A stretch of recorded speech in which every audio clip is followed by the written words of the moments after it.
Excusez-moi pour la qualité de l'image, j'ai dû aller dans la chambre Amalia parce qu'elle est en train de dormir dans ma chambre. Donc voilà, pardonnez-moi de la faible luminosité et tout. Tu sais, il y a des moments dans la vie où on sent que quelque chose est en train de changer. Parfois c'est visible, ça va être sur notre corps, ça va être sur notre visage, ça va être notre rythme de vie, mais parfois c'est complètement invisible. Mais c'est subtil, pardon, mais ça change à l'intérieur de nous. On sent qu'on n'est plus tout à fait la même personne, parce qu'on a perdu qui on était, mais parce que aussi on a évolué. Et souvent en fait ce changement physique, même tout petit, eh bien, il vient avec des émotions qui s'entremêlent un petit peu. On a de la fierté, on a de la curiosité, mais on a aussi de la peur. Et c'est normal. Parce que ton corps, en fait, c'est ton repère, c'est ton abri. Alors quand il bouge, quand il se transforme, eh bien, c'est comme si le sol sous tes pieds était en train de s'écrouler. En fait, on oublie souvent que notre corps fonctionne comme la nature. Il a ses saisons, il a ses cycles et bien évidemment, il a ses périodes d'expansion et de repos. Parfois, on est dans un printemps intérieur, on a de l'énergie, on a des projets, on a de la lumière. Et d'autres fois, on va être plus dans l'automne, on a besoin de ralentir, de se retrouver et de se replier un petit peu sur soi-même. Mais ce qui est beau, c'est que tout ça, c'est normal. En fait, ton corps, il sait ce qu'il fait. Il s'adapte, il te parle, il évolue pour t'accompagner. Et au lieu de lui résister, on peut apprendre à lui dire « je te fais confiance ». En fait, quand le corps va changer, on ressent souvent une double émotion. La peur de ne plus se reconnaître et la gratitude de voir qu'il s'adapte à la vie. En fait, la peur, c'est cette petite voix du contrôle, celle qui te dit « et si je ne me plais plus ? Et si je perds ce que j'aimais chez moi ?» Et la gratitude, ça va être la voix du lâcher-prise.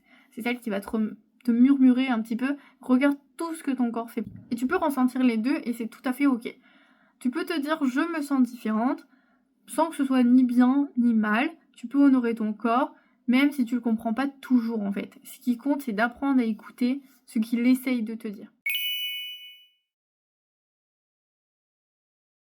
En fait, notre premier réflexe, quand on ne comprend pas un changement, c'est souvent de le juger. On veut le changer, on veut le corriger, on veut le rattraper, entre guillemets, mais le corps, lui, il ne cherche pas à te punir. Il t'envoie juste un message, en fait. Il est juste en train de te dire qu'il est fatigué, il t'envoie juste un message. Donc fatigue, gonflement, tension, fringale, émotions beaucoup plus fortes, ce sont juste des signaux. C'est des petites invitations à ralentir, à s'adapter et à te connecter à toi-même. Et si au lieu de vouloir reprendre le contrôle, tu apprenais juste à comprendre et à accueillir ces messages, peut-être qu'ils veulent juste te dire « t'es en train de grandir, tu changes de rythme, tu entres dans une nouvelle phase de vie ». Et souvent, cette phase, c'est pas la fin, c'est juste le commencement d'autre chose. Quand on parle de changement physique, il y a une vraie vulnérabilité, surtout pour nous, les femmes, qui avons grandi dans une culture du reste la même, mais la vérité c'est qu'on n'est pas faite pour rester identique toute notre vie. Nos corps ils vivent, ils bougent, ils s'adaptent, ils créent et c'est ça leur beauté. Alors au lieu de lutter contre le changement, on va essayer de l'accompagner. Quelques petites choses qui vont peut-être vous aider, porter des vêtements dans lesquels on se sent bien maintenant.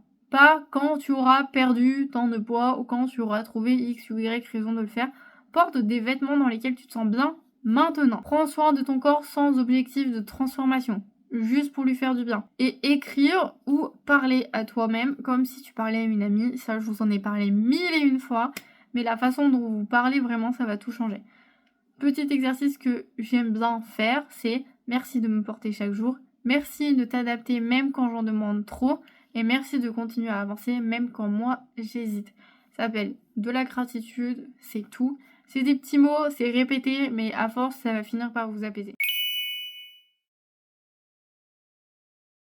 On traverse une période où tout change, c'est-à-dire dans votre rythme, dans vos sensations, dans vos émotions. On comprend pas encore pourquoi. Mais souvent, c'est parce que quelque chose se prépare. Une nouvelle étape, un nouveau chapitre, une nouvelle version plus douce de vous-même qui arrive.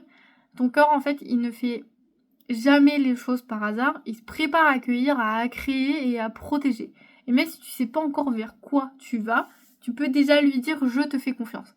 Parce que quelque part, il sait déjà avant toi. Aimer son corps, ce n'est pas le figer dans une version idéale, c'est l'aimer dans toutes ses versions. Celle où tu débordes d'énergie, celle où tu as besoin de repos, celle où il va se transformer et celle où il se redécouvre. Alors quand ton corps change, essaye de ne pas le voir comme une perte, mais comme un passage. Passage vers plus de toi, plus d'écoute, plus de respect et plus de grâce. Si cette vidéo vous a plu, je vous laisse vous abonner, me laisser un petit like et un petit commentaire, et je vous dis à la semaine prochaine dans une nouvelle vidéo.